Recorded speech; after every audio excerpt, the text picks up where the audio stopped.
Este material tiene el propósito de introducirnos al estudio de la palabra de Dios. Le invitamos a congregarse con nosotros.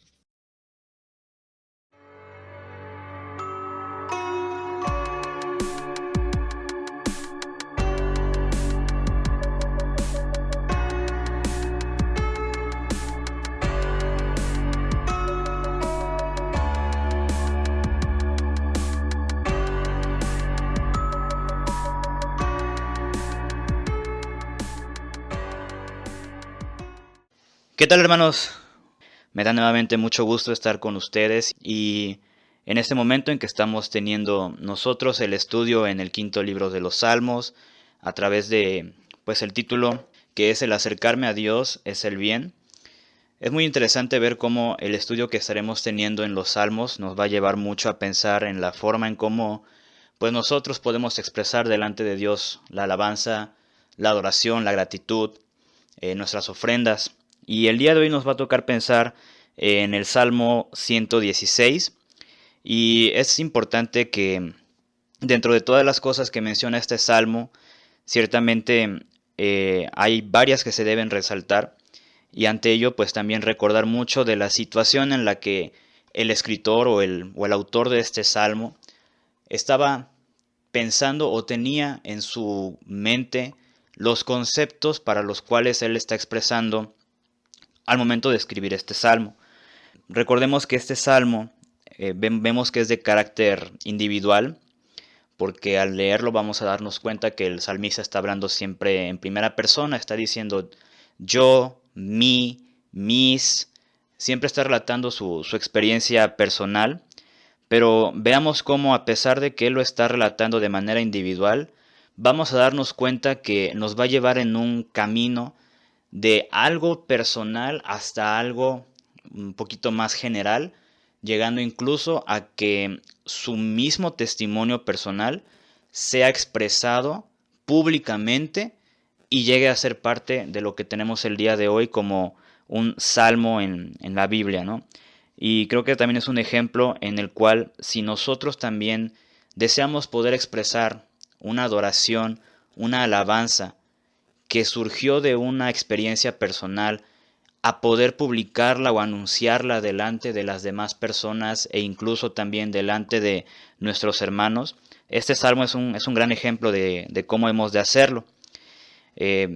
Dentro del salmo vamos a encontrar nosotros que lo que está expresando o lo que motivó al salmista a hacer el salmo o escribirlo es para expresar su gratitud, es porque recibió respuesta de parte de Dios, tal vez también recibió una reivindicación y, de acuerdo a lo que también está marcado en el libro como el título, a cumplir los votos que el salmista había prometido.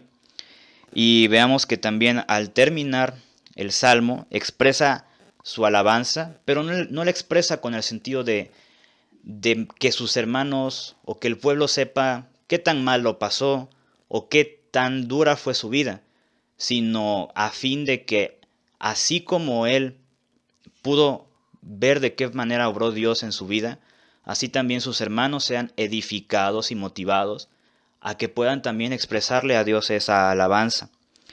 Y bien, algo que vamos a estar también pensando es parte de lo que el libro marca, que son los votos. Y es importante que sepamos y tengamos bien sabido qué significa un voto o a qué estaba ligado el voto en la Biblia. También lo podemos traducir como promesa. Voto y promesa dan la misma definición o la misma traducción. Y algo bien importante en cuanto al voto, esto es esencial que lo retengamos porque cuando leamos el Salmo vamos a entender mucho mejor lo que el salmista estaba expresando. Nosotros encontramos que en la Biblia el voto significaba consagrar, esto es porque la palabra hebrea es neder y tenía esa acepción, significaba consagrar algo. ¿Y qué involucraba que se consagrara algo? Bueno, involucraba que las acciones que esa persona hacía tenían que tener un comportamiento particular y que a la vez hacían responsable a la persona de que como se iba a comportar de una manera específica, él debía de cumplir y acatar esa promesa o ese voto. Hay varios ejemplos que tenemos en la Biblia de personas que hacen voto, pero solo quiero mencionar a dos, porque son los más conocidos. El primero de ellos es Jacob. Si nosotros recordamos en Génesis 28, del versículo 20 al 21, y también un poco más adelante en Génesis 31, 13, nosotros encontramos que cuando Jacob se acerca a pedirle ayuda a Dios, observemos de qué forma Jacob está mencionando la manera en cómo está pidiendo a Dios esa ayuda y de qué forma también va a hacer ese voto. La Biblia claramente nos dice que hizo Jacob voto. Y escuchen con atención cómo dice Jacob aquí: si fuere Dios conmigo, si me guardare, si me diere, y si volviere en paz a casa, todas son condiciones. Entonces Jehová será mi Dios. De este lado, en esta parte estamos viendo para Jacob qué debía hacer primero Dios para él. Jacob está pidiendo un favor. Y después Jacob, al saber que está pidiendo algo de Dios, sabe que Dios también le va a demandar algo. Entonces Jacob responde y continúa en el versículo 22. Dice, y esta piedra he puesto por señal, dice, será casa de Dios, y de todo lo que me dieres, el diezmo apartaré para ti. Entonces veamos cómo aquí Jacob sí le pide algo a Dios, y Dios sabemos que siempre lo va a cumplir, pero Jacob sabe que así como le está pidiendo algo a Dios, Dios le va a pedir también algo. Entonces, de la manera en la que Jacob cumple o hace este voto es una parte. Las dos partes prometen entregar algo y deben de cumplir. Y en este caso, pues Jacob tendría que apartar el diezmo o la décima parte de todo lo que Dios le diere. Y más adelante, cuando Jacob está sufriendo pues los engaños de Labán, hay una parte en la que pues Jacob como que se desalienta o se desanima y Dios le dice, yo soy el Dios de Betel, donde tú ungiste la piedra, es decir, donde Jacob hizo el voto, y donde me hiciste un voto. Y vean cómo Dios aquí remarca qué tan importante es ese voto. Dice, levántate ahora y sal de esta tierra y vuélvete a la tierra de tu nacimiento. Entonces, para Dios es muy importante que el voto, al hacerse, también sea cumplido, que no se deje aplazar o que simplemente lo dejemos como algo minúsculo. El otro ejemplo tenemos al personaje de Ana. Cuando leemos la historia en 1 de Samuel 1:11, es muy claro la forma en cómo Ana hace el voto. Dice la Biblia, e hizo voto, aquí es Ana, y observen otra vez los condicionales. Ana le pide a Dios, si te dignares a mirar a la aflicción de tu sierva, y te acordares y no te olvidares de tu sierva, sino que dieres a tu sierva un hijo varón. Ana le está pidiendo a Dios un hijo. Ese es el favor que Ana le está pidiendo a Dios. Dios obviamente es fiel y lo va a cumplir. Pero entonces, ¿qué va a hacer Ana? Bueno, Ana, como hace voto, ella dice, yo lo dedicaré a Jehová todos los días de su vida y no pasará navaja sobre su cabeza. Entonces, vemos cómo es un vínculo con Dios. Hay ambas partes, hay condiciones y hay resultados. Si no se cumple el voto, hay pecado. Y una vez hecho ese voto, ya no hay marcha atrás, se convierte ya en una obligación. Y es interesante porque la ley jamás exigía a el pueblo que el voto fuera algo necesario. El voto dependía de la persona si lo quería o no hacer. Era voluntario. Pero ya una vez que la persona quería hacer un voto, ya no se podía retractar, lo tenía que cumplir. Y también es interesante ver cómo el voto está ligado con el futuro. Es decir, no es algo que vemos en esos ejemplos que la persona iba a hacer en ese momento, sino es algo que iba a hacer en un futuro. Es algo constante, es algo continuo. Siempre se proyecta hacia el futuro, hacia adelante. Ahora, si ustedes se dieron cuenta, observemos cómo en los votos se hacían cuando la persona pasaba por una situación muy particular. Por lo regular, si la persona pasaba por una aflicción o una enfermedad, la persona hacía un voto de que Dios lo librara. Y una vez que la persona fuera librada de esa aflicción o esa enfermedad, se apresuraba a cumplir el voto, porque había que agradecerlo, porque el voto era algo legítimo, tenía peso, era la misma importancia que se le daba también a lo de las ofrendas. Y porque la persona, al hacer este agradecimiento, al cumplir el voto, la misma persona era beneficiada y edificada, no tanto por lo que recibía el favor de Dios, sino por lo que provocaba en su corazón. Y es importante también entonces que los votos no los hagamos desentendidamente, no los hagamos apresuradamente, no los hagamos con el fin de, como quiero que Dios me dé un favor, yo voy a hacer votos. Porque no se hacen así los votos, vamos a traer una consecuencia muchísimo mayor. Ni tampoco el voto se hacía por imposición o obligando a alguien diciéndole tú tienes que hacer voto. No, no, no. Ni tampoco se debía de hacer de mala gana. No, siempre era algo voluntario. Ahora, con esto en mente ya podemos pasar a lo que el Salmo 116 nos quiere mencionar. En este Salmo nosotros vamos a encontrar que el salmista está expresando gratitud porque al igual él estaba siendo afligido.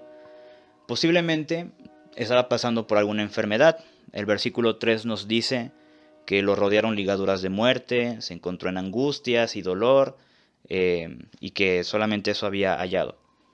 Por cierto, hermano, mientras vaya abriendo su Biblia en el Salmo, para que ahorita que lo vayamos analizando, vaya leyendo también con nosotros. Y entonces, el salmista, sabiendo que está en esa condición, sabe que solamente alguien lo puede salvar, que es Dios. El salmista lo reconoce y entonces el salmista, una vez ya librado, como había hecho también voto, se apresura a cumplirlo.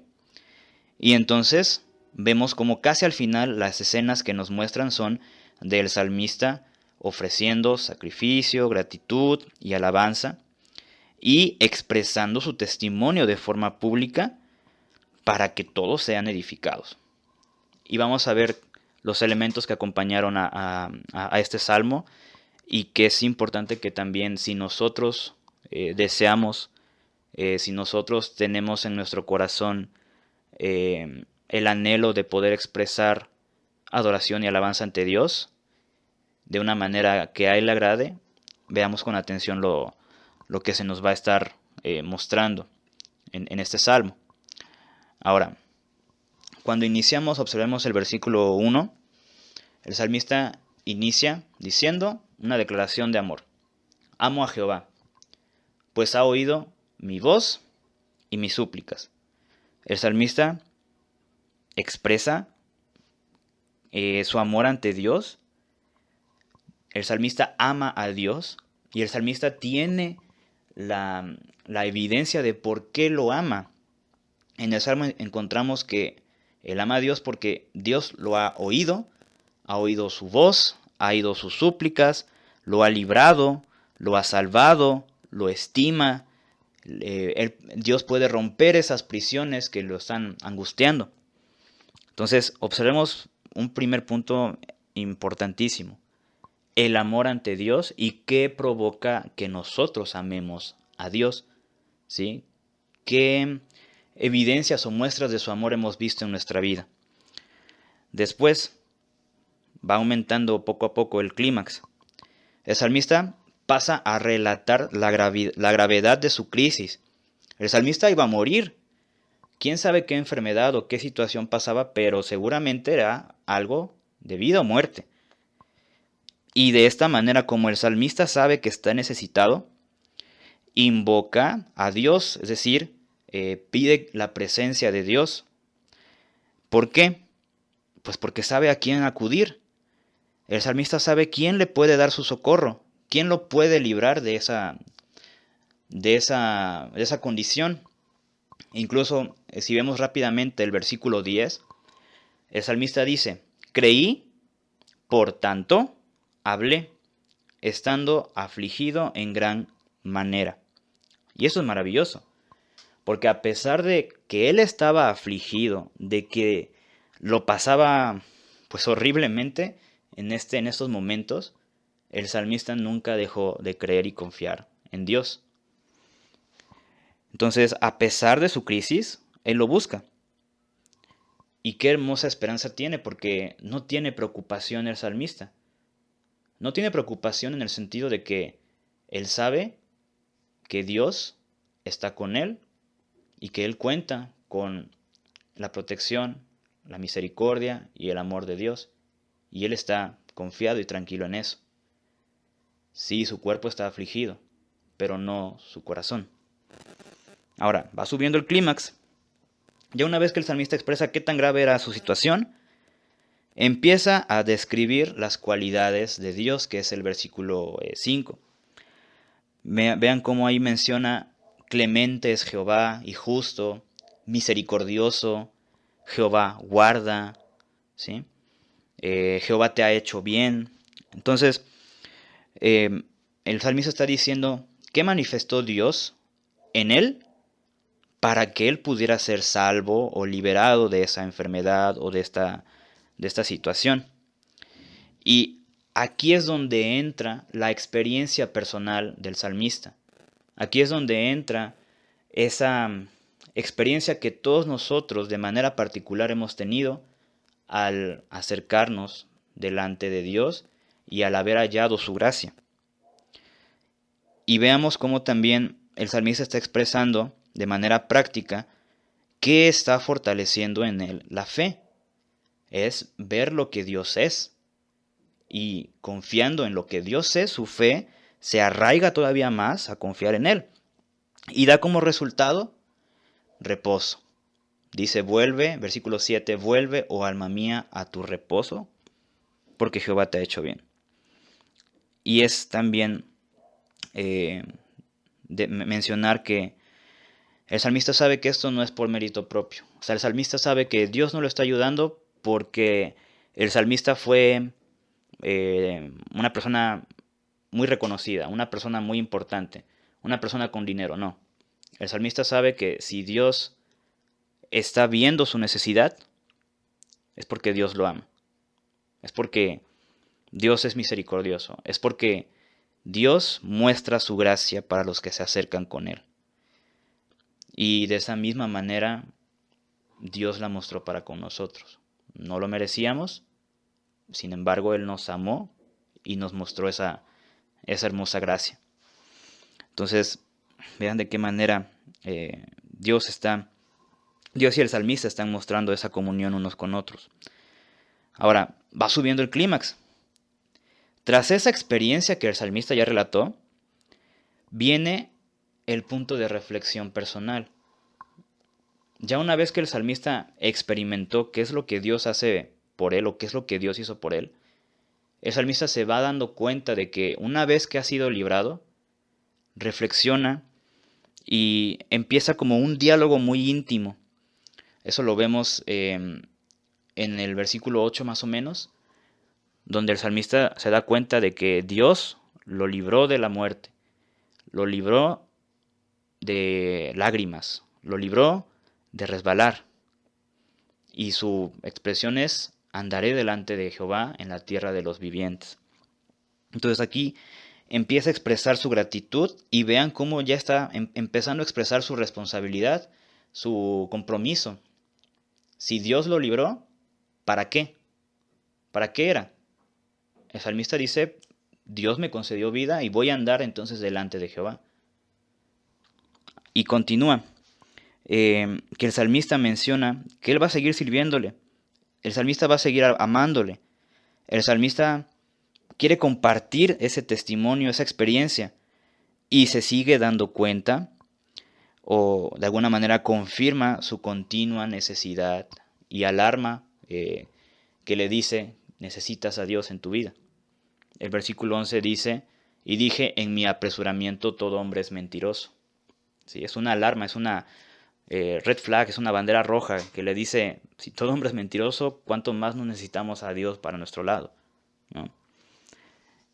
Y, y es hermoso cómo cada vez va subiendo y nos va acercando de esta manera a la alabanza que va a entregar al final el salmista. Su gratitud se sigue desarrollando, sigue expresando, y viene este momento en donde el salmista pareciera ser que ya está ahí en el templo y empieza ya a ofrecer sus ofrendas. Y viene esta pregunta que es parte de lo que nuestro librito marca, que es: ¿qué pagaré a Jehová por todos sus beneficios para conmigo? Y menciona ahí: tomaré la copa de la salvación e invocaré el nombre de Jehová.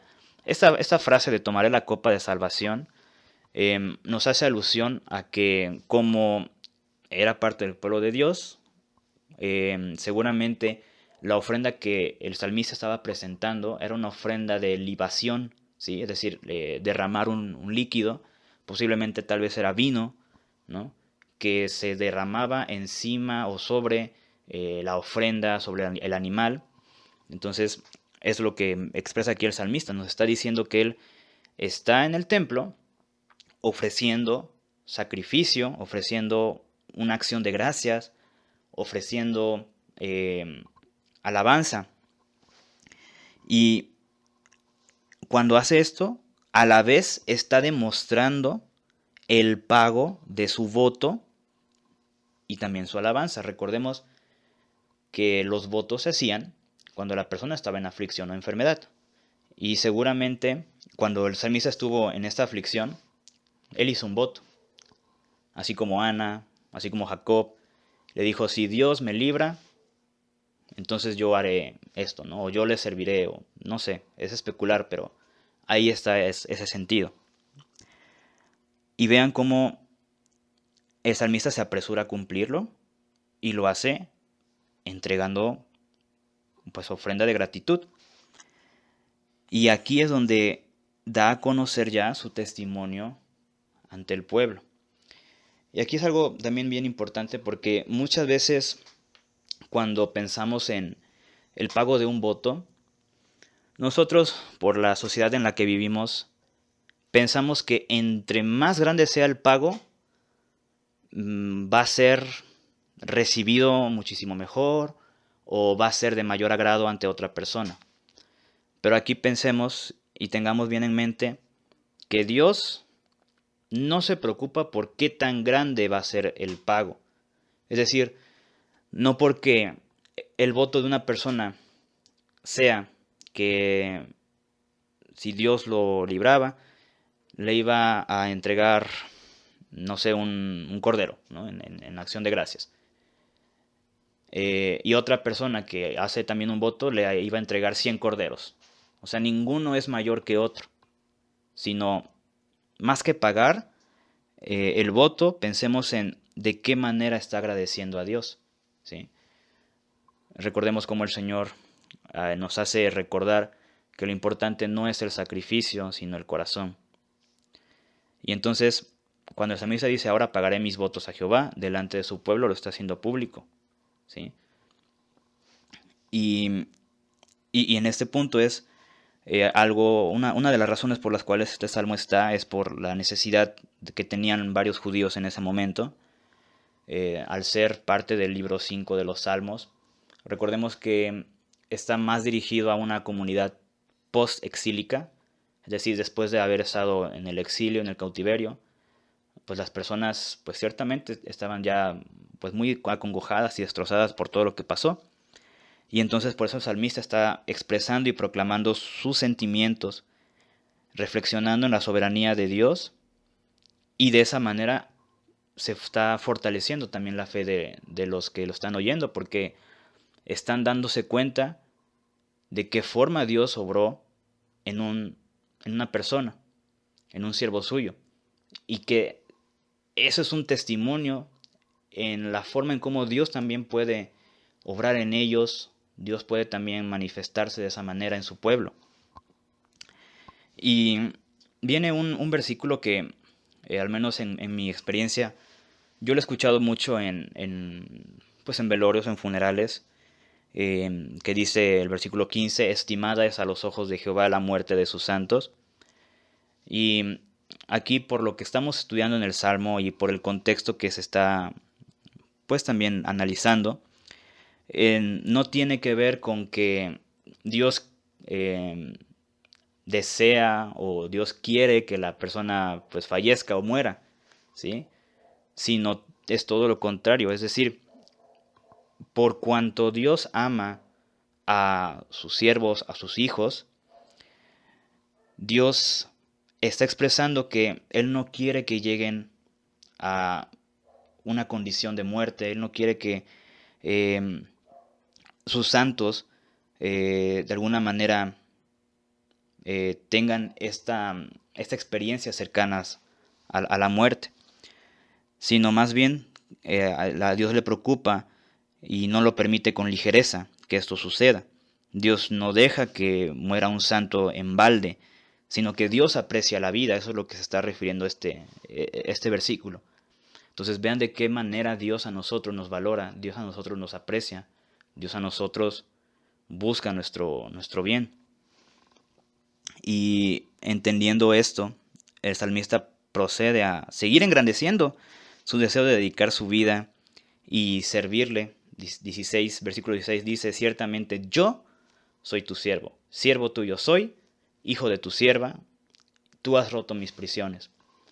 Entonces, aquí es importantísimo ver que seguramente el salmista le estaba pidiendo a Dios la recuperación o la sanidad, y que el salmista se iba a comprometer a servirle, a que una vez vuelta esa fuerza, el salmista iba a continuar sirviendo a Dios, engrandeciéndole, alabándole, ¿no? Y ya pasamos ya a la última parte del Salmo, en donde prácticamente todo lo que con lo que se termina, se presenta sacrificios, se presenta ofrenda, se presentan otra vez ahí los votos. El versículo 18 se repite con el 14: a Jehová pagaré mis votos delante del pueblo. Y lo más importante es ver cómo ese testimonio pasó de algo personal a algo público. Pasó de una experiencia a un consuelo para todos los demás. Y termina diciendo Haleluja en hebreo, alabad al Señor, de donde viene la palabra aleluya, reconociendo que la fuente final de todo es Dios. El único origen de todo favor es Dios. Y como lección bien importante, es importante que nosotros pensemos en todo lo que pudo haber de fondo en ese salmista durante su momento de crisis. Cómo pudo expresar públicamente esa gratitud, esa alabanza, ese testimonio personal. Y también en nosotros, hermanos, cómo nosotros podemos expresar una gratitud ante el Señor. Cómo podemos expresar un testimonio. ¿Sí? Un testimonio no se expresa con algo que no hemos vivido. Una gratitud no se expresa con algo de lo cual no nos sintamos agradecidos, no nos sintamos parte de. Y ese es un punto principal que muestra este salmo. El entender de dónde surge la alabanza pública y de dónde y qué toma el corazón sincero para que al ofrecerse delante de Dios sea algo agradable. Y también hemos de pensar que en muchas de las ocasiones que nosotros tenemos para participar o estar dentro de la reunión en la mesa del Señor, una reunión de adoración que hacemos pues públicamente como iglesia, como hermanos. No sé, a mí en un principio esto me sucedía. Cuando yo veía a los hermanos pasar, yo me preguntaba, ¿qué me detiene expresar públicamente mi adoración o mi ofrenda delante del Señor? ¿Qué me puede estar deteniendo? Y analizando o viendo ya en retrospectiva, a veces pueden ser opiniones de opiniones humanas, pensar que a lo mejor, ¿qué tal si lo que digo no le gusta a los hermanos, ¿no? O qué tal si mis palabras son muy poco formales, o incluso tal vez sentirse tal vez un poco superior en el sentido de decir, bueno, yo no tengo necesidad de expresarlo públicamente, ¿no? Yo lo puedo decir personalmente y con eso basta. Tal vez desánimo, decir lo contrario, ¿no? Decir cómo me voy a parar allí si, pues a lo mejor en la semana eh, no, no fui yo muy constante con el Señor como me hubiera gustado haber sido, o la falta de confianza tal vez en el Señor al pensar o decir que tal vez eh, pues en la semana no confié en el Señor para que me librara de tal situación o no le pedí al Señor tal apoyo. Incluso tal vez las experiencias diciendo, bueno, es que tal vez yo no he experimentado de esa forma lo que el hermano está expresando en su adoración, ¿no? O incluso la misma relación es que a lo mejor ese hermano pues sí puede pasar porque su relación con el Señor es bien fuerte, ¿no? Pero nuevamente, hermanos, Dios no ve esas cantidades como nosotros o como humanamente lo podemos percibir. Dios solamente ve el corazón. Y si en mi corazón en la semana hubo algo en lo cual yo vi la misericordia, la gracia, la bondad, la justicia, el amor de Dios, y que eso es algo con lo cual yo me siento agradecido, con lo cual yo quisiera que los demás pudieran escuchar de qué manera a mí el Señor me ha transformado, me ha cambiado, me ha dado, este, me ha consolado, expresar esa gratitud. Aquí si vemos el salmista, pues así como otras estructuras de los salmos, no la vemos tan semejante, no hay muchos tal vez paralelismos, sino es algo, podríamos decirlo, espontáneo, algo totalmente cotidiano que el salmista en su vida diaria pasó y lo está expresando. Y también esto es importante porque cuando nosotros queremos adorar delante del Señor, pensemos que lo que voy a pasar a decir, voy a hablar lo que mi vida personal ha experimentado en lo que hoy gozo como la salvación en Cristo. Va a ser todo personal, algo que yo experimenté y que lo quiero también testificar a los demás y agradecer e invitar que alaben a Dios conmigo. O voy a hablar lo que otros quiero que oigan, pero que yo no lo entiendo o yo no lo vivo. Es decir, como escucho que los demás están hablando de que quieren servir al Señor, que quieren ser examinados por Él o que quieren que el Señor les siga aumentando esa fe. Y yo simplemente lo quiero repetir porque pues quiero concordar con lo que van diciendo, pero a lo mejor yo no vivo o no experimento o mi vida no es un ejemplo de que el Señor me examine, que el Señor me siga aumentando la fe, demás cosas, pues pasa lo mismo, o sea, ¿por qué se va a expresar algo que no he vivido? Y si no se ha vivido, no se puede dar de manera sincera. O incluso hablar lo que quiero que los demás hablen, es decir palabras que yo quiero que los demás también expresen o digan, y para hacerlo, pues, no sé, a lo mejor se les insiste o se les impone o se les marca, ¿no? Pero de todas estas tres, hermanos, ¿cuál sería la sincera? Y claramente vemos que es la primera.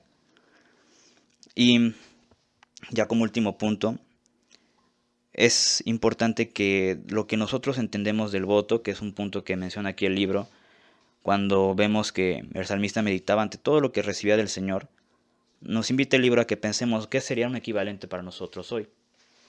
¿Qué sería un equivalente para nosotros el agradecimiento que tenemos como favor de Dios?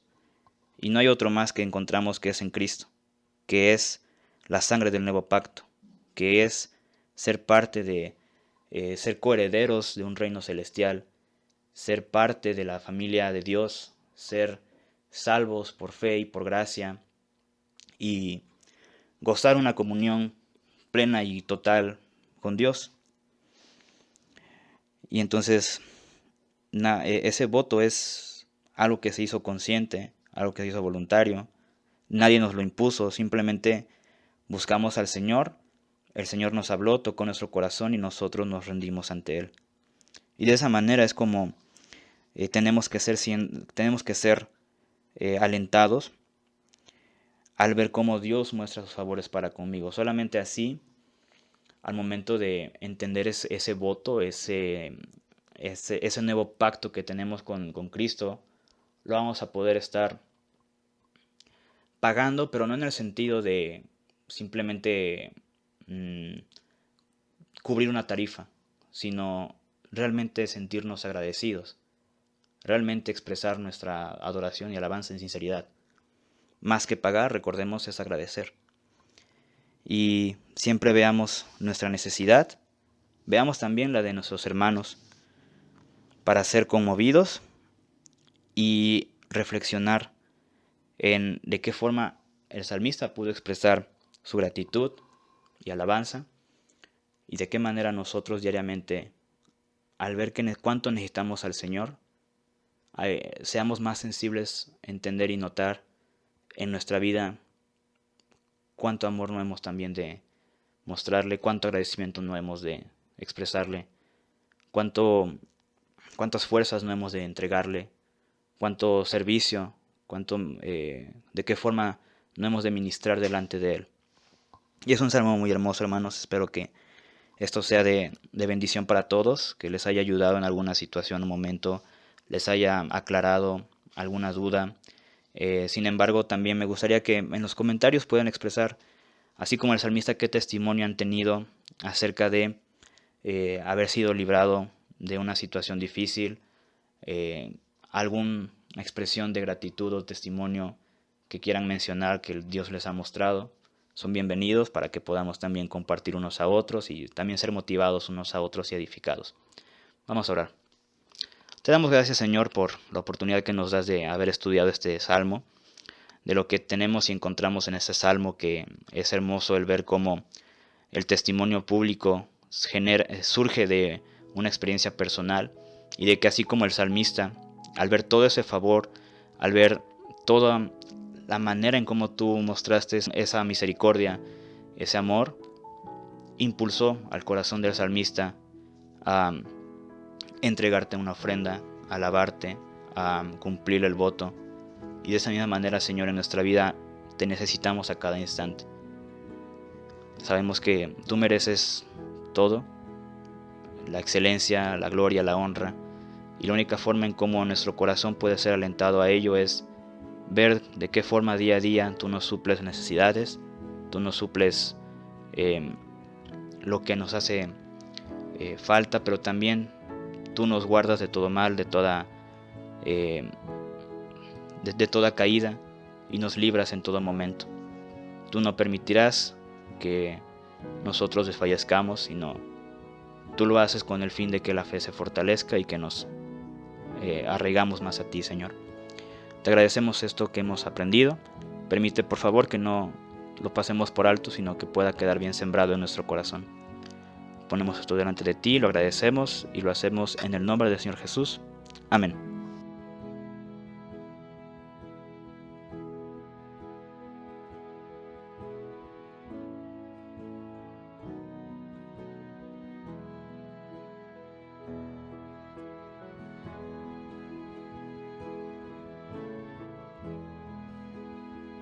Le invitamos a asistir a nuestras reuniones.